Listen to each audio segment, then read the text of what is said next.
When I started Module 2.2 case study for hair salons and tanning salons, when I started teaching value adding versus discounting over 10 years ago, I created a lesson that was taught in beauty colleges throughout the United States using a specific example of how a hair salon could add in value.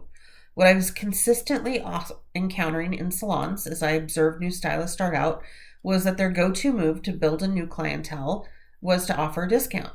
It didn't result in them building a loyal clientele, as anyone that has a good stylist is loyal to them, and 20 bucks off or 20% off a hair service isn't going to sway them to leave.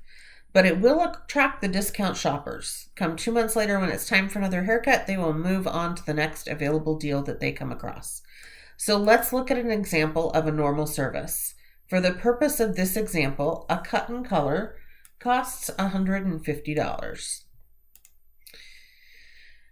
The client will pay a 20% tip, which is another $30, and the client pays a total of $180.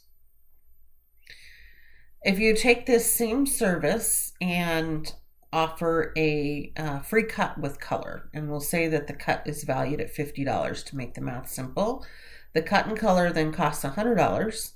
The client leaves a 20% tip, which is now only $20 because they weren't savvy enough to base it on the value. They based it on what they were paying. And the client paid you $120. You lost $60 in profit, and the client got $150 in value. Now let's look at the value added version of this situation.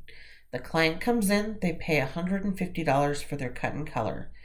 They give you a 20% tip, which based on that full price is $30. And you give them a gift. This time it's a bottle of shampoo. That bottle of shampoo retails for $16, but your cost wholesale is $8. So the client pays $180, just like they did for the normal service. Your profit is only affected by $8, and the client got a value of $166. So these three scenarios show you the difference between a normal service, a discounted service, and a value-added service, and how, by adding value, you're still getting your clients in the habit of paying that additional money.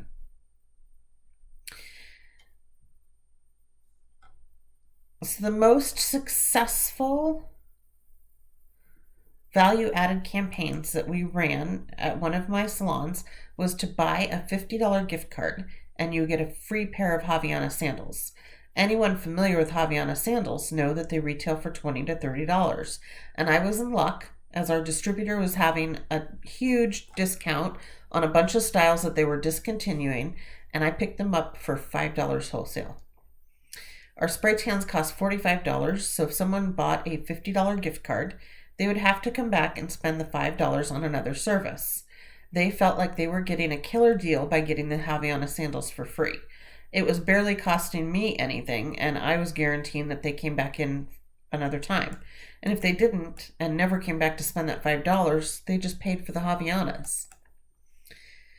So it didn't cost me that much. It definitely didn't cost as much as if I was giving something else away. But you just have to keep your eyes peeled for things that you can use to value add that aren't going to cost a lot of money. So we're now going to look at how a membership-based business creates value.